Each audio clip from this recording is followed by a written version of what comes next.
since Kenya negotiated its independence from British colonial rule, Kenya has had 4 presidents, out of which 3 have been Kikuyus. In 2002, Raila could have been president if Moi could have honored a deal that the son of Odinga would be Kanu's presidential candidate. Moi betrayed him and chose Uhuru Kenyatta as presidential candidate. In revenge, Raila walked out of Kanu 4 months ahead of election to support Kibaki under a new NAC outfit, and Kanu was destroyed. In short, Raila is the bullet which destroyed Kanu and ended the party's 40-year rule in Kenya. 2. Throughout the 80s, Raila was in detention because of his struggles for the democratization of Kenya. He holds the record of the longest-serving political detainee in Kenya, having been detained for 8 years by the Moi dictatorship.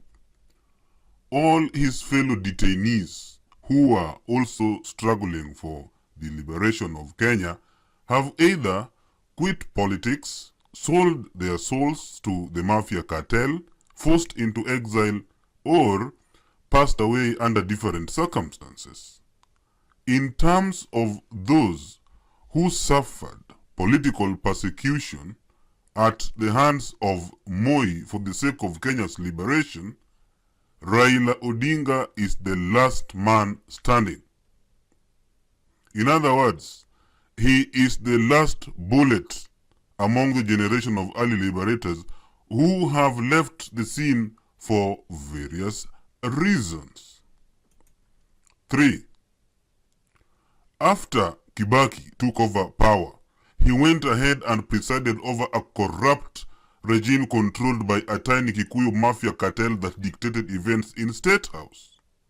Raila mobilized these forces, and at the 2007 election, Raila is the bullet which defeated the Mafia cartel's agenda at the ballot box, prompting the Mafia to steal elections, thereby plunging Kenya into violence and chaos. Once again, Raila is the bullet that ended this violence when he accepted a negotiated democracy which left him with the post of Prime Minister after his presidency was stolen. This arrangement is what Kenyans refer to as serikali ya nusu mukate. 4. Earlier, just before the 2007 election, the Kikuyu Mafia cartel led by Kibaki was in the front lines in opposing the promulgation of a new constitution. Once again, Raila mobilized these forces, and when the referendum results was announced, it emerged that Raila Odinga is the bullet that shot and killed the Mount Kenya Mafia cartel's agenda of denying Kenyans a new constitution. In August 2010, the new constitution was promulgated by the very Mwai Kibaki who had opposed it. 5. In 2013, Raila contested the presidency. This election was held against a backdrop of a heavy state machinery that the Mafia cartel had inherited from the Kibaki government. Once again, Raila is the sole bullet that the Mafia knew would kill their control of government, so they hatched a master plan and rigged election, thereby denying Raila the presidency. As Uhuru Kenyatta was sworn in as president, Raila is the same bullet that forced a reluctant peace amongst his supporters to avert a civil war in Kenya that could have plunged the country into a major bloodbath. If Raila had mobilized his forces to protest in the streets in 2013, there could have been no Kenya today because Kenya could have gone into civil war. 6. Once Jubilee seized power, Raila is the top gun that has been firing bullets at the Jubilee government since day one, thereby keeping Uhuru Kenyatta and William Ruto on toes. He is the bullet that has been shooting and exploding major corruption scandals in the Jubilee government, while at the same time pointing to serious shortfalls the Uhuru government was facing. Since the last elections, Raila has been the face of the opposition after he refused to go into retirement as had been expected by the Mount Kenya Mafia cartel. Under the circumstances, Raila is the one bullet capable of ending Mafia rule in Kenya. But why is it that Raila is considered the last bullet in the August 2017 elections?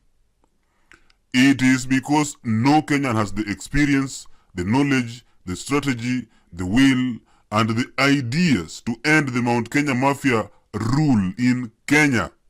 Raila is the final bullet because if the rule of the Mafia is not ended in August 2017 by Raila Odinga, Kenyans should prepare to be ruled by the Mount Kenya Mafia cartel for the next 100 years and beyond. Next time you hear that Raila is the last bullet, remember that he is the only Kenyan who can mobilize forces to defeat the blood-sucking mafia dragon of Mount Kenya.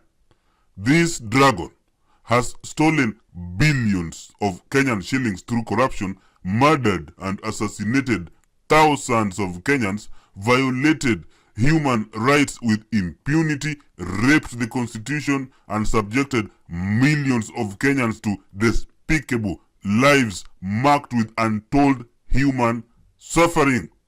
This dragon must be slain.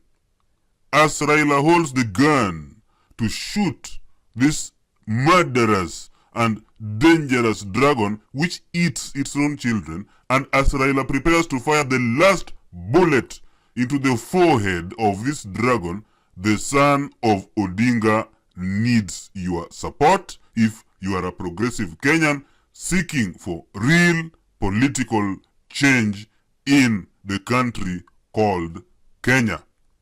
Under the difficult circumstances, vote wisely.